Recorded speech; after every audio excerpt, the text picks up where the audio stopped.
Hey, this is Gordon, aka Graybeard Runs from the Quotely podcast, and you're listening to the Script Notes Show. Hi there, welcome to another episode of the Script Notes Show. I'm your host, Matt Tillman.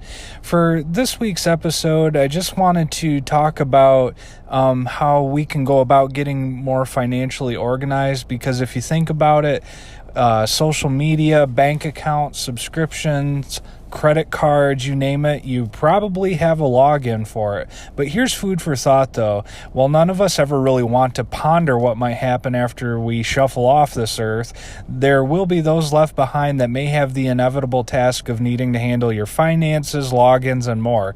But the question is, do you have all this documented? More than likely not. So wanted to highlight a great free tool that can help you get started today. So just imagine all those pins and passwords that you have, and more than likely no one knows what they even are. I mean, hopefully they don't at this moment, but granted, there are many apps now that may house passwords and the like, but you might not want to leave access to those up to being solely on your electronic devices. So for more of a hard copy, Jonathan Pond and his team have come up with what's called the My Lifetime Financial Organizer. So this will help you summarize the information your family or others will need whenever it's needed.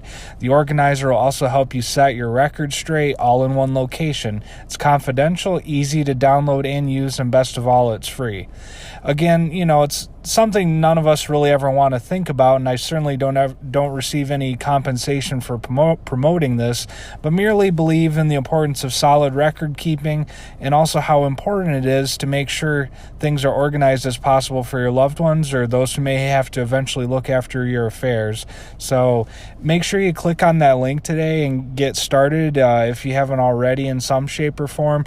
It's just really important to make sure you're keeping good records of your logins and websites so that others and loved ones won't have to go through the headache of trying to track down all of your information. So, it's certainly better late than never. And with that, would like to take a break to thank our sponsor.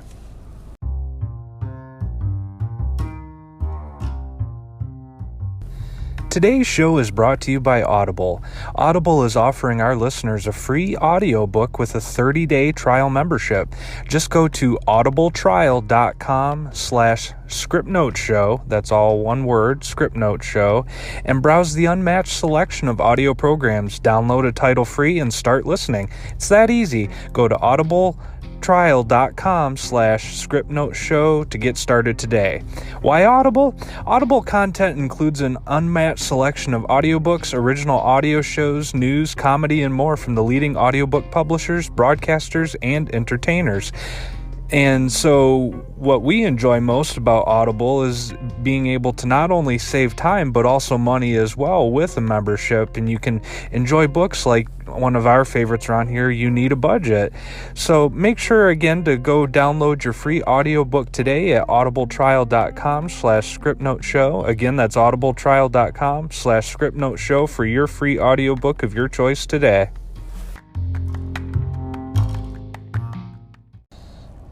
Welcome back. So for this next segment, well, most would argue that it would make more sense to pay off your debt first, particularly if it's a high-interest credit card debt.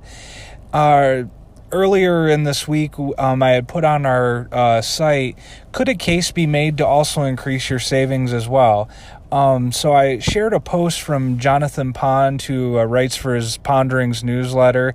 If you haven't signed up for his newsletter, I highly recommend it. He puts out a lot of great information that I think could be very beneficial for many out there. But even if you decide not to, hey, I'll still enjoy sharing and linking to his info, because I think it could be very handy for people of all ages out there. I had become acquainted with him when I had heard a segment on a local public radio station during the time when they were doing one of their famous fundraisers, and had made a pledge and was able to get access to some great information from him. but one of the things that has continued on was getting weekly subscriptions from his newsletter. So it's some great stuff. But anyway, so he writes, there's a lot of discussion about the heavy indebtedness throughout our society, the federal and state governments, who are the clear leaders, corporations, and families. While the governments seem compelled to run up even more debt, individuals and families are equally intent on paring back their debt, which can then lead to the dilemma of whether it's preferable to pay off debt or add to your savings. As in most aspects of our financial lives, this is not necessarily an either-or decision. It's often preferable to do a little of both, even though it might take you longer to pay down the debt. On the other hand, you don't want to take a long time to pay off high-interest debt, notably credit cards. So he offers up two suggestions. If you're saddled with high-interest debt, plan to take 2/3 of any money you have available after paying your other bills and put that toward the high-interest loans. The other third will be earmarked for savings, ideally putting that money into a retirement savings plan. But if you keep low or zero credit card balances, but you'd like to pay down your mortgage or home equity loan, earmark 1/3 to 1/2 to debt reduction with the rest in savings. High debt has harmed many families in this country, and while economists aver that a strong economy is dependent on consumer spending, it's far more important for you to improve your good financial standing than help prime the economy. That might have been a little bit to take in if you're listening on the podcast. So I'll link to that article in the show notes, so in case you need to go back and review it. But with that, I'm curious, what's everyone's thoughts on this? I still think the case could be made that it might make more sense in many ways to have your debt paid off first, no matter what it is, like people like Dave Ramsey out there like to advocate for in his books. But I'm curious how many out there also save at the same time while paying off debt. Certainly if you're wanting help in paying off debt and budgeting, I still highly recommend looking into a program called Undebt.it. It's a great app that gives you a way to lay out all your debts, credit cards, personal loans, student loans, your mortgage. And then it gives you a lot of different options to see what might actually allow you to pay off your debt more quickly, be it through the snowball method or the avalanche method. So definitely recommend you check it out. They have a free version as well as a paid version. I'll link to that in the show notes as well.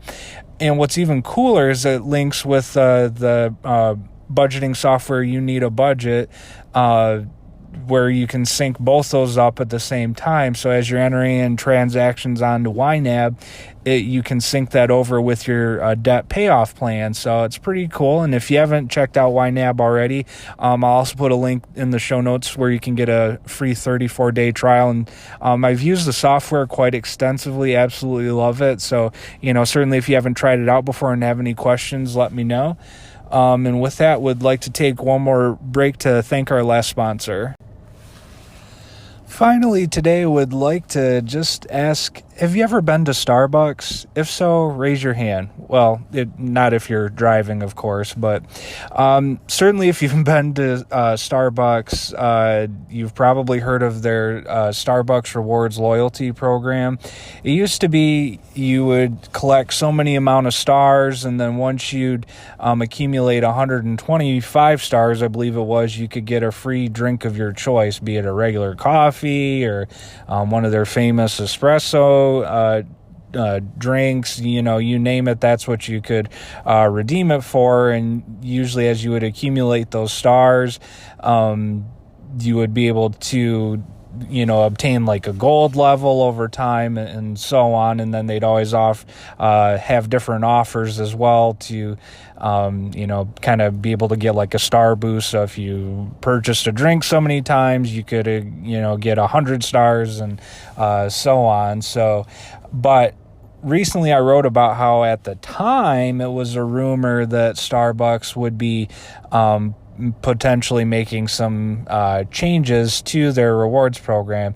Well, it did come through to fruition, and I actually received some information from them about the forthcoming changes if they haven't already made their way to you. So let me go ahead and read this for you. Starbucks announced a suite of enhancements coming to its rapidly growing Starbucks Rewards loyalty program, bringing more than 16 million members flexibility and choice from redeeming stars at Starbucks stores. So beginning April 16th, all members will be able to earn and redeem stars for rewards immediately after joining the program, which should bring instant value to their growing fan base. Members will continue to earn 2 stars for every dollar spent when using a registered Starbucks card for eligible purchases at Starbucks stores. The industry-leading program, introduced in 2009, continues to surge in popularity, and membership has grown more than 25% over the past 2 years alone, climbing to 16 million active members as of December 2018, a 14% increase over the prior year. Starbucks Rewards transactions accounted for 40% of tender in U.S. company-operated stores in the same time frame. Since introducing Starbucks Rewards 10 years ago, we've experienced tremendous growth and continue to evolve the program to meet the changing needs and purchase patterns of our customers, said Matthew Ryan, Starbucks Chief Marketing Officer. These new updates put choice in the hands of our customers and a personal touch they can only get from Starbucks. So, you might ask, what do those changes entail? They will include easier and faster. All Starbucks Rewards members can earn stars toward free rewards from the day they join, bringing immediate value to customers. This change means members can earn enough stars to redeem a reward in as few as 2 to 3 visits. More choices. A new tiered reward structure will replace the current single option at participating locations, offering customers more ways than ever to use their stars toward free items. So, for 25 stars, you get an extra espresso shot, dairy substitute, or additional flavor. 50 stars will get you brewed hot coffee, hot tea, or select bakery items. 150 stars can get you a handcrafted drink, hot breakfast, or yogurt parfaits. 200 stars will get you a lunch sandwich, protein box, or salad. And then finally, 400 stars will get you select merchandise or packaged coffee. And then there's no star expiration for Chase credit or debit card holders, which is stars that are earned by Starbucks Rewards Visa credit and prepaid members will no longer expire. So, that said, these enhancements build on existing program benefits that will remain available to all members. In addition to earning 2 stars for every dollar spent in stores, members can then enjoy those free brewed hot coffee and tea refills, or free birthday treat, and exclusive personalized offers, along with dozens of additional opportunities to earn bonus stars through monthly double star days and more. Whew! So, what do you all out there think of that? Do you frequent Starbucks a lot? Will this change how much you go, or will it increase it?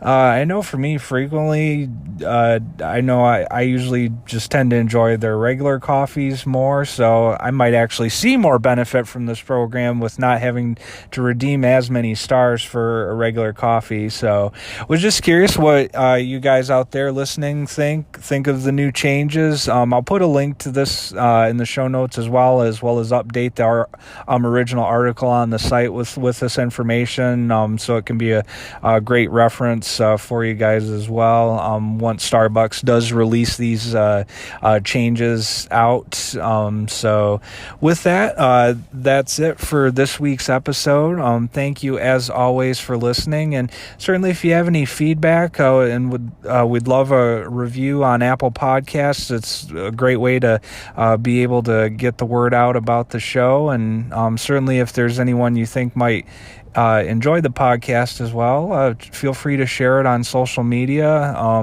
We appreciate all the support. And one of the great things about recording a podcast on Anchor is they have a great listener support feature as well.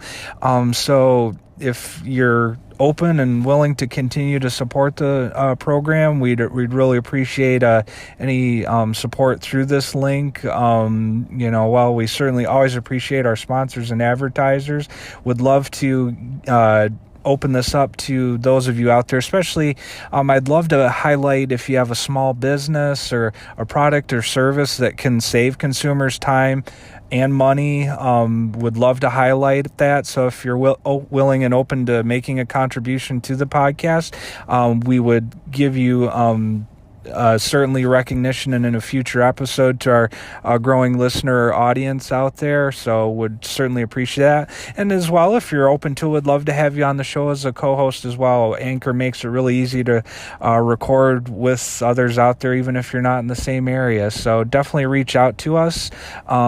Feel free to contact me via email, matt@script-notes.com, and we'd love to have you on. With that, thank you as always for listening, and we'll talk to you again soon. Have a great weekend. See ya.